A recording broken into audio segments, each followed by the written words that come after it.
Welcome back to the Gravity Golf Channel. I'm your host, Daniel Lee. Today we're going to talk about ground force.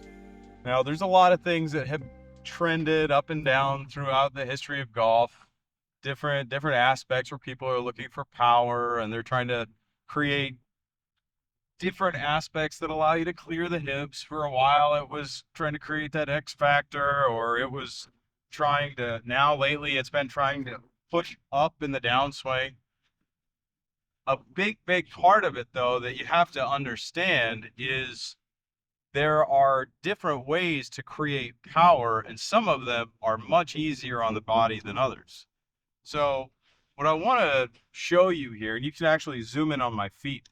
So if you're watching somebody and they're coming in and you're seeing their heels pop off the ground, then what you're actually seeing is that they have no longer any more room to move into their front side and release and actually catch it on the upswing. Same way in any other sports that have been around even a lot longer than golf, especially martial arts, they teach you how to hit through things. You never hit at a board when you're trying to break it, you hit through it.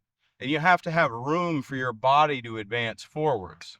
So what you're seeing when someone is coming up like this, it's because they've run out of room to have their body moving into that front side and be able to still catch it on the upswing. So what they end up doing, say for instance, if I set up here, go ahead and come on in a little bit.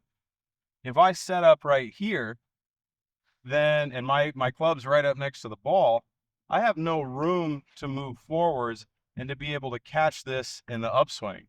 So what I'll end up doing is having to push up and try and rotate from back here.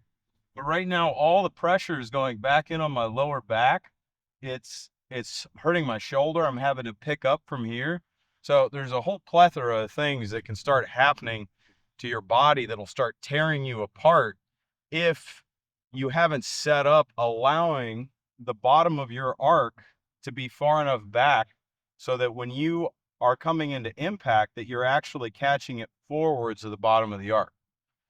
So for instance here, teeing the ball up is the same thing as being on an uphill slope.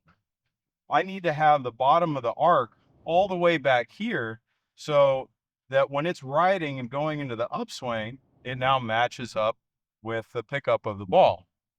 The thing is, I also have to allow myself room for the counterfall. So in order to get my kinetic energy into motion, to get my mass moving, same thing as when I take a step, I have to allow for a little bit of room to fall first. The same thing here happens in the golf swing. I need a little bit of room so that I can get to the top and then have my body fall in this direction. And we're only talking a very little bit. A little bit goes a long ways, but just enough. And when I do that, the bottom of the arc goes slightly forwards. So I could set up in what feels like a good spot, but if I get up here and I shift too much, now all of a sudden the bottom of the arc has moved up to here and I'm going to be hitting down on it again. So I'm just going to go through a couple of shots here, and I want you to watch. Go ahead and come around on this side over here, and I want you to see how much space I have between where I start off and then how I'm picking up the ball here. You can tell because I should be able to stay level here.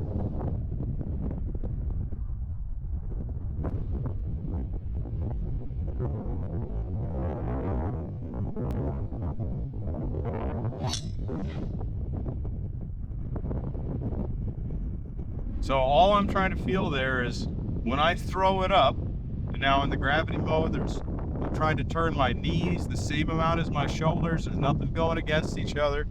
I'm moving everything together. This stays very neutral. And then from here, it's just a slight movement this direction. When I do that, the bottom of the arc moves slightly forwards, but I have to be able to make sure I have room to still catch it in the upswing there. All right, so we do that one more time. And just watch that when I turn, I should be able to stay level here without having to go like that. Not to say, I just want to reiterate real quick, you can develop a powerful swing by doing that, where you're jumping up. You've seen a lot of people, even on the top level tours, become high level players that way and even win tournaments. It does a lot of damage to the body though. So if you've already had any kind of injuries, or if you're getting up in age, whatever it be, you want to do something that's efficient on your body, that's going to allow you to have the longest career possible. So save your body, save that energy for going into the ball rather than coming back in on your body.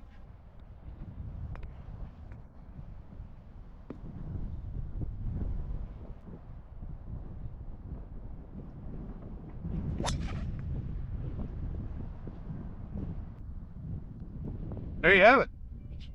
Let us know if you have any questions. As always, I'm very excited, and it's an honor to be here and being able to help you all out. So thank you very much, and we'll see you again soon.